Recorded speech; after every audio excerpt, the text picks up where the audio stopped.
Welcome back to the Graveyard, everybody. My name is Mads, and today we're going to be talking about some drama that's going down right now. Interestingly enough, it's not going down between the two creators, rather, it's going down between the followers of two different creators. One of them is from YouTube, and if you've been in goth YouTube for any length of time, you probably know who she is. It's Cat Blaque. I've been consuming Cat Blaque's content since at least 2015, 2016 era YouTube, back when, goth YouTube was in its heyday. So I've been aware of her for a long time now. If you're unfamiliar with her content, she is a big part of the goth subculture here on YouTube. She tries to educate people on what the subculture actually is, what it stands for, what does constitute, are you a goth or are you not, that kind of thing. That's what she became semi-popular for back in the day.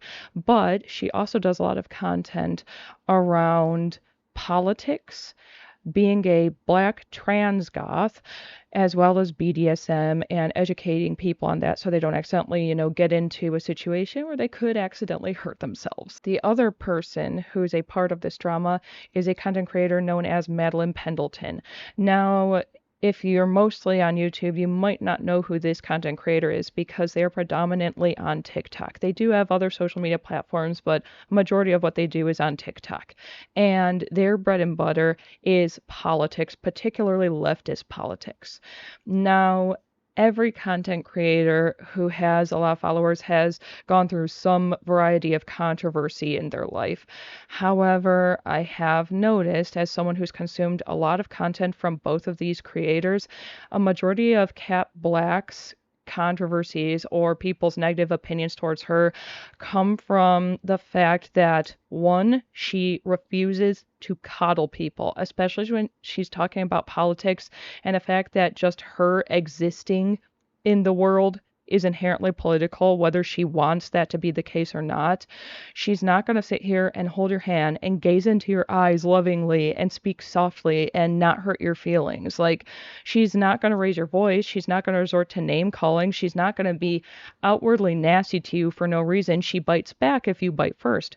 But she's not going to be, just a nasty person when she's trying to get her point across. However, she is very direct. She's going to give it to you straight. If you are someone who is also left-leaning and you are accidentally engaging in something that is harmful to other marginalized people in the community, she is going to make you aware of that, and she is going to make sure you understand how it's harming the community and how you can do better. But like I said, she's not going to handhold. And unfortunately, the fact that she's direct and she refuses to just, baby people and coddle them has caused a lot of people to operate under the opinion that she's yet another angry black woman. They shove her into that stereotype, which is just lovely. That, for the most part, is the only negative opinion I can find on Cat Blaque for the most part. She's not perfect, but if she does make a mistake, she does address it and actually does the work to not make the same mistake in the future. Whereas Pendleton is another story. Pendleton regularly engages in name calling, both against people from the opposing political viewpoint, but also from people who are leftist, just like Pendleton is. And it sucks because it's not like, oh, you bit first, so I'm biting back, I'm defending myself. They will just immediately go on the attack against anyone who doesn't practice leftism the exact same way that they do.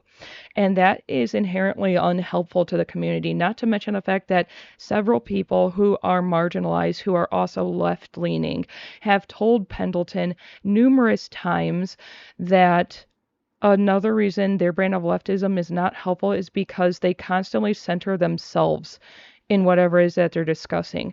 They don't invite black people onto their channel to have a debate. They don't listen when people who are more marginalized than themselves are in their comments saying, I get where you're coming from, but here's why this opinion is just factually incorrect, or here's why you're cherry picking your evidence for, what you're trying to claim right now. And the thing is, not only do they not listen to people who are more marginalized in their community, which how can you claim that you are a leftist of any kind, but then refuse to listen to people who are marginalized? That It comes with the territory. You're supposed to be trying to help people who are disenfranchised in America and worldwide if you are a good leftist. So how can you refuse to listen to them because whatever they're telling you doesn't make you sound like this perfect angelic being, you know?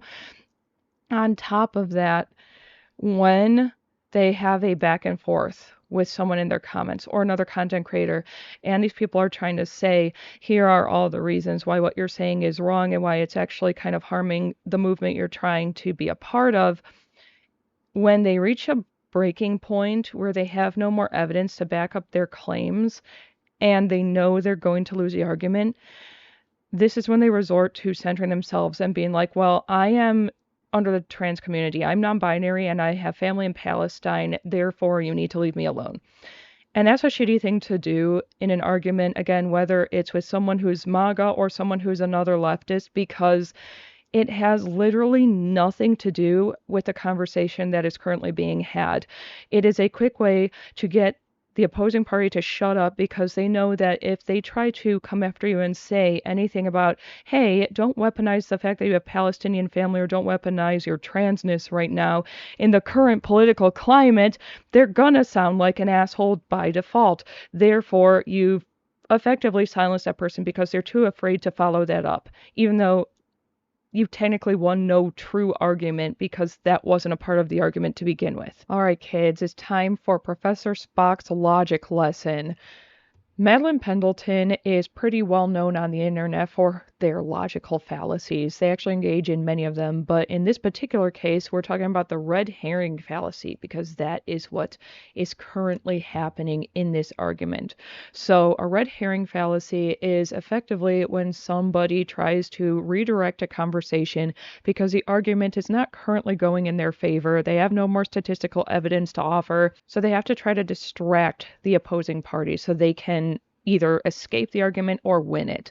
So what they do is try to veer attention away from the original topic at hand and instead bring in an irrelevant piece of information, i.e. Pendleton talking about having Palestinian family members and being trans, even though the conversation had nothing to do with those matters. And that gets the people who were arguing against them distracted and all confuzzled and stuff and unsure of what to do because, as I mentioned before, they don't want to come off like assholes, so they're just kind of stuck now. Red herring fallacy is very lazy. It is a logical fallacy for a reason, and if you're engaging in this, you are not properly arguing. You are just trying to silence someone by putting them in a position where they cannot dispute what you just said or else they're gonna look bad. And that kind of attitude is how this drama began in the first place. So as usual, Pendleton was on their soapbox on TikTok, and the argument they were making wasn't going the way that they wanted it to. So once again, they made the comment, I'm trans and I have Palestinian family members, to silence that person. And Blaque got a hold of this and was annoyed and frustrated by Pendleton. Okay, so I wanted to talk about this aspect of the conversation, but I want to talk about it in a slightly different angle because this is something that's actually, I think, the most aggravating to me about this conversation. So I am very aware of the fact that I am somebody who passes, right? Um, I don't go through life with a lot of experiences where people know that I'm trans, right? Um, it's very actually uncommon that I have an experience where people clock me and or anything like that, right? Not saying it won't ever happen or doesn't ever happen, but I'm saying that it's not a common experience I have. So I'm pretty perceptive of my own privilege, especially as someone who has at some point in their life been stealth, right? So it's really odd to me how I can recognize my own little bit of privilege and other people can't, right? And I do think that in this conversation, the term privilege tends to have a little bit of weight and baggage, right? Is it really a privilege that a non-binary person is getting misread as their gender? No, not really. It's not really a privilege that Madeline is someone who doesn't identify as a woman is being read as one, right? Does it mean that we're in different situations? Yeah, it does, right? Because, like, for me personally, one of the things that I had to kind of think a lot about when I was stealth is the narrow box that I needed to fit into in order to be seen that way. Because passing privilege is one of those kind of like wishy-washy, not really privileges, really. Am I able to do a lot more than a lot of trans people? Sure, right? But a lot of that is on the thread of people assuming or being able to assume that I'm a cis woman. When I was stealth, what that manifested in me is a pretty severe paranoia. Paranoia and a sacrifice of my own image and what I wanted my image to be in order to fit into a mold that I felt would get me clocked less, right? So for me, you know, this whole thing of privilege, it's like, I know that Madeline and I live very different experiences. People who don't medically transition but identify as trans live very different experiences, right? I'm trying to fit into a narrow box, and if I can't fit into that box, then my shit's, a lot scarier. If you're a person who is rather indifferent to being identified as your birth gender, that's a completely different scenario, right? Completely different scenario. We just have different needs, right? And so I don't love using privilege in this term, but like, as someone who does see themselves as very privileged, it's kind of odd to me when I engage with people who really struggle to see their privilege, and see the way that bare minimum they have a different experience than others, right? I think that describing what I'm saying as transmedicalism is just really trying to, I think it's either trolling or willfully dishonest, deliberately dishonest. But yeah, anyway, I just want to share that. She said that Madeline Pendleton is never going to have to experience the dangers of being a binary trans person because they are non-binary in a way that presents them as being very feminine. If you did not know who Madeline Pendleton was and you were unaware of their pronouns or their identity and you saw them walking down the street, you would assume that is a woman. Full stop. I don't think anyone can really argue with me on that. You would just assume that's a lady. And a white lady. A white, thin, conventionally attractive lady.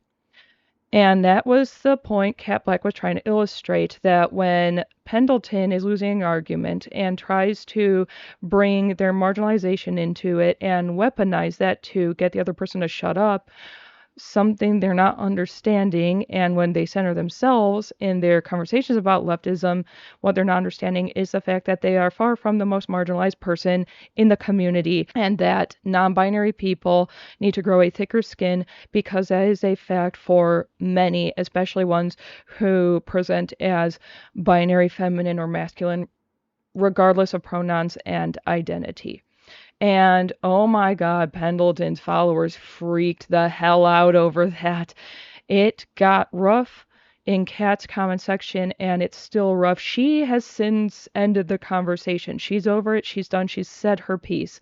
But people are still talking about this right now because Pendleton has created this culture of people who think that if someone hurts their feelings, it means that they're being oppressed, which, again, not super helpful to the movement that they're trying to set up here. And what Cat Blaque said is not incorrect. Whether it hurt your feelings or not, she wasn't wrong. It is factual. There's statistical data proving that Madeline Pendleton, being someone who appears to be a binary woman, whether they are non-binary or not, is not going to have to struggle in the way that a binary trans person or someone who is medically transitioning does. And people have decided that means Kat Blaque is a trans medicalist. If you're unaware of that term, trans medicalist basically means someone who believes that you are only allowed to label yourself as being a transgender individual if you are going to seek out HRT and surgery, which is a shitty outlook on it because there's a million and one reasons why someone may not be medically transitioning. Sometimes it is medically unsafe for that person. They have, health issues that persisted for a very long time that make it so they can't take HRT without causing serious, medical problems to themselves. They may be somebody who financially cannot medically transition. That is the boat that I am in right now. There's so many reasons why someone may not be medically transitioning, and transmedicalism is inherently harmful to the trans community. It's a form of infighting that helps nobody. It just hinders the movement. Kat Blaque is not a transmedicalist. Kat Blaque, for a very long time on all of her social media platforms, has fought for the rights of non-binary people, has said non-binary people are a part of the trans community, has said that even if you're not medically transitioning or taking HRT, you're still just as trans as someone who is. She has always fought for that, and this is one of those unfortunate downsides to platforms like TikTok, where you're just kind of scrolling away and seeing a different face every time you swipe up, because it's making it so people don't automatically look back on that person's content as a whole and what they normally discuss. They hear one thing come out of their mouth in one video and they decide this is automatically what this person always is.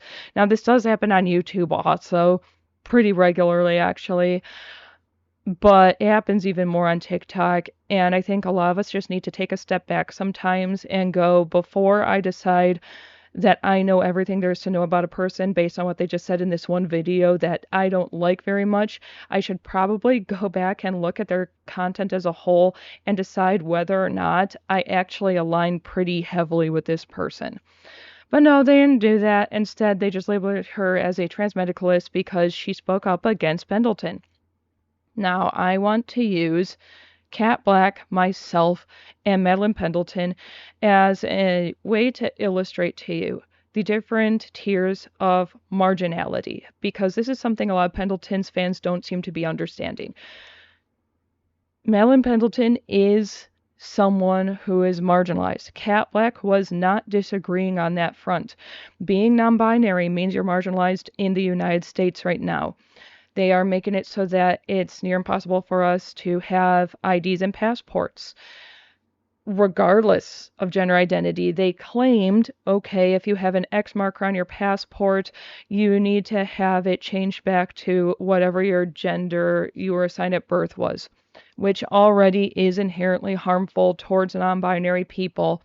It is mentally detrimental to non-binary people to have to take away that X marker. It took a very long time to reach a point where we could even have that, and having it taken away is not a good feeling. It can really destroy someone's mental health, and if they were already on shaky grounds with that, it could potentially end that person's life.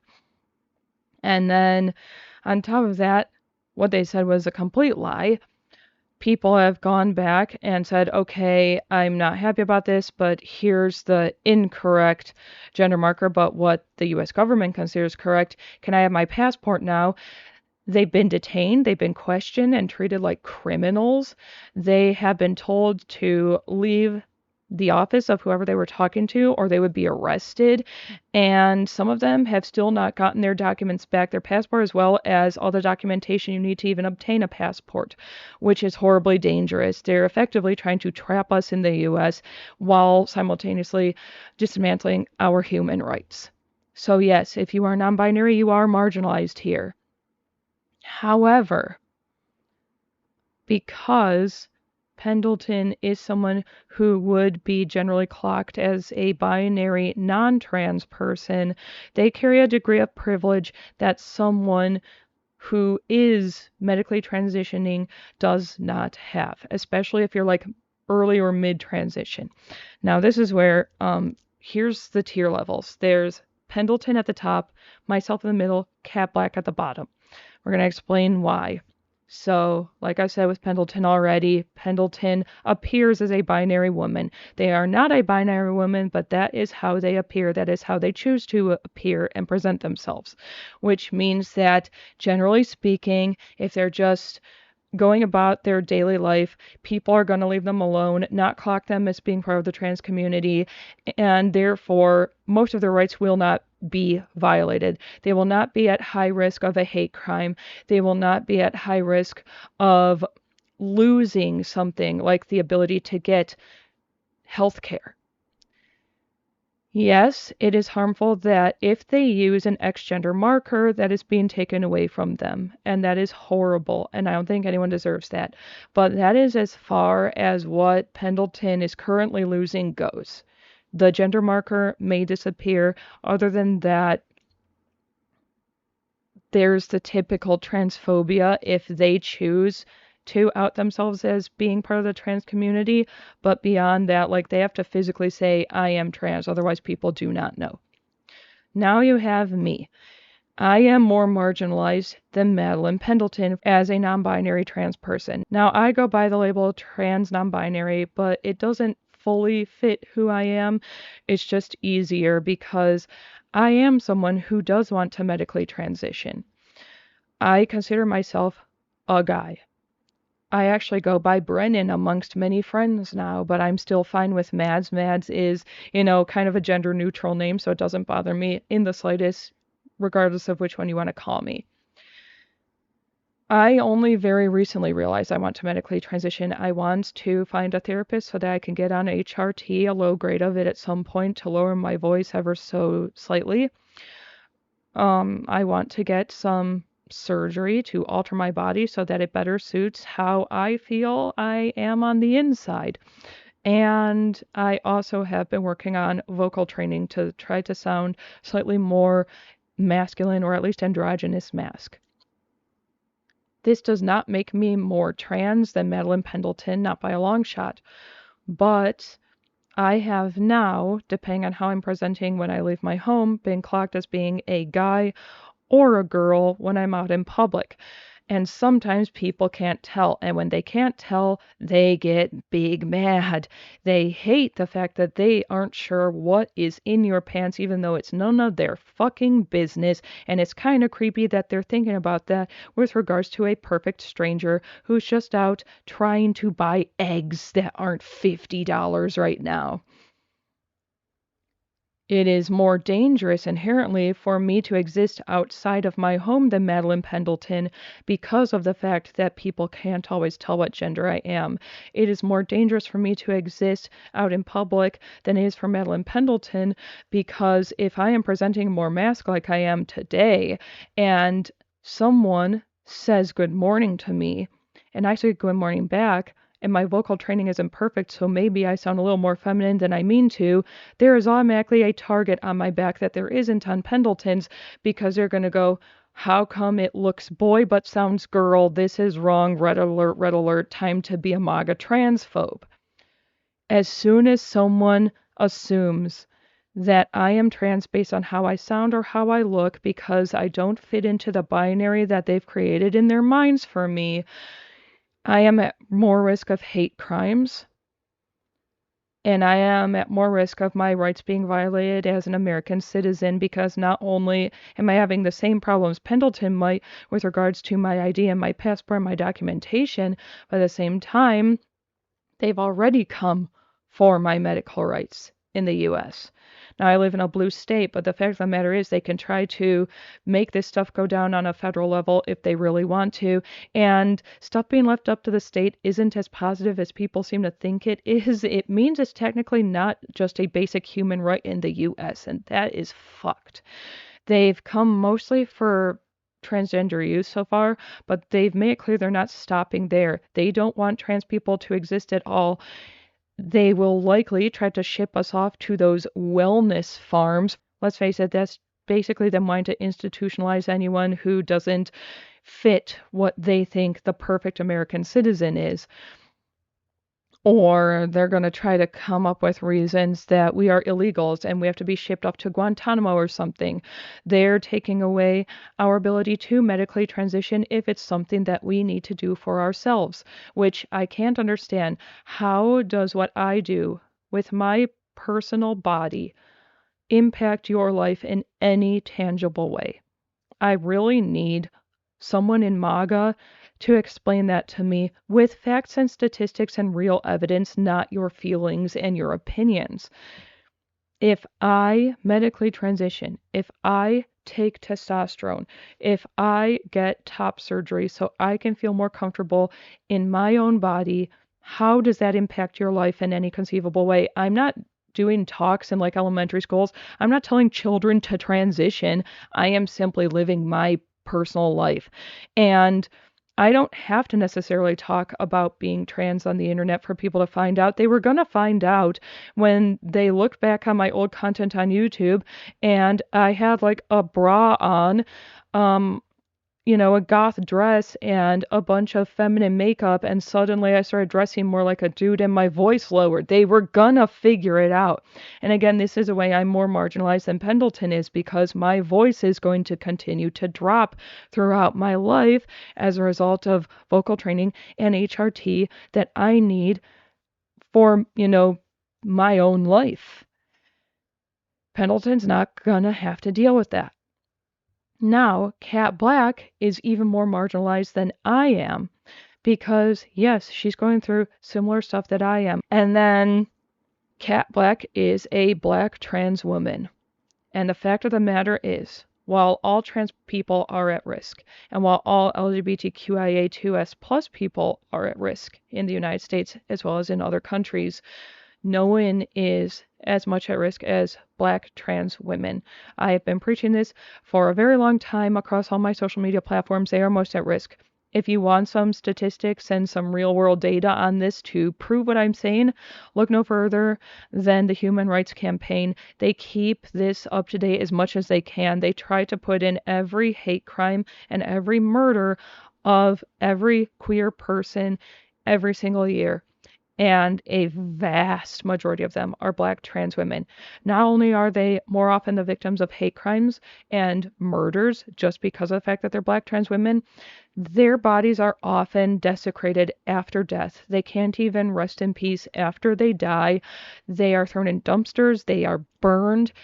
Every variety of horrible thing that could happen to a corpse happens to them after they are killed just for being black trans women. Cat Blaque just waking up in the morning and existing online and offline is a risk to her health and safety because she is a black trans woman in the United States in the current political climate here.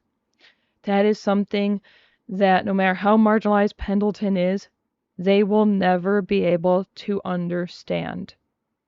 It's something they will never have to deal with. Same with me.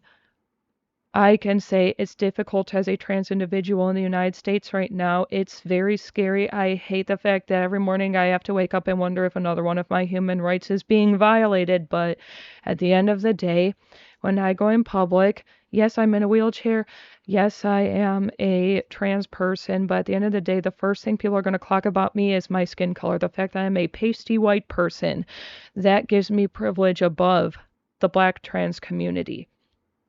And the fact that I am on the more masked side of being trans. Now, trans men are still very marginalized. I mean, just look at what just happened to Sam Nordquist, a person who is a trans man who went missing for a month, and it turns out that he was being tortured to death that entire month by 5 individuals who have been apprehended now. Everyone is marginalized, and it's horrible. And trans men do get raped, assaulted in a variety of ways once people find out that they are trans men because they want to treat the trans man like a woman and like they think women deserve to be treated, which is horrendous. But trans women are treated historically much worse than trans men are. And it's frustrating to see how many people are automatically siding with Pendleton because their feelings got hurt by what Cat Blaque said. It's okay if your feelings were hurt. you're going to feel what you're going to feel. Like emotions are emotions. You can't do much about it. But at the end of the day, Kat Blaque was not incorrect in anything that she said. And I'm hoping that what I've explained in this video helps you understand the reasons why. I'm not invalidating anyone else's marginality. What I'm saying is you have to understand, especially if you're more left-leaning, and especially with the way that the current administration has this country, careening down a mountainside right now, that you are always less marginalized than someone else in the community. And instead of playing Oppression Olympics and being upset about the fact that someone says that, take a look at what degree of privilege you have over someone else in your community and figure out how you can leverage that to help them. Because when you help people more marginalized than yourself within your own community, it is a net positive to all. It just is. You should want to help other people. You should want the community at large to be doing better on the whole. And Oppression Olympics really needs to stop. It really needs to stop. It is a snake that eats itself. It is hurting the movement so severely. It's just giving the right more, proof as they see it of the fact that we're just overly emotional and we're just going to cry at the drop of a hat and stuff. Stop getting all upset and offended. Like Kat Blaque said, grow some thicker skin. Someone factually stating that you're not as marginalized as someone else doesn't mean you're not marginalized at all. It just means that sometimes, especially when we are white leftists, we need to stop always centering ourselves. If I'm doing a video all about my experience as a trans person, it's fine for me to center myself because I'm talking about myself. But if you are a leftist content creator who talks politics, you shouldn't just be talking about your own lived experience because it's not just about you. That's all I really have to say on the matter. It's just been such a strange thing watching all of this unfold, and the amount of people who are only siding with Pendleton because Kat Blaque hurt their feelings. It's just ignorant and it's stupid, honestly. If you don't follow Kat Blaque, I strongly suggest that you do because her content is absolutely amazing. I think she does a great job on all of her platforms. But until next time, do something that makes you happy today so long as you're not infringing on someone else's rights. And I'll see you all in the next one. Peace out.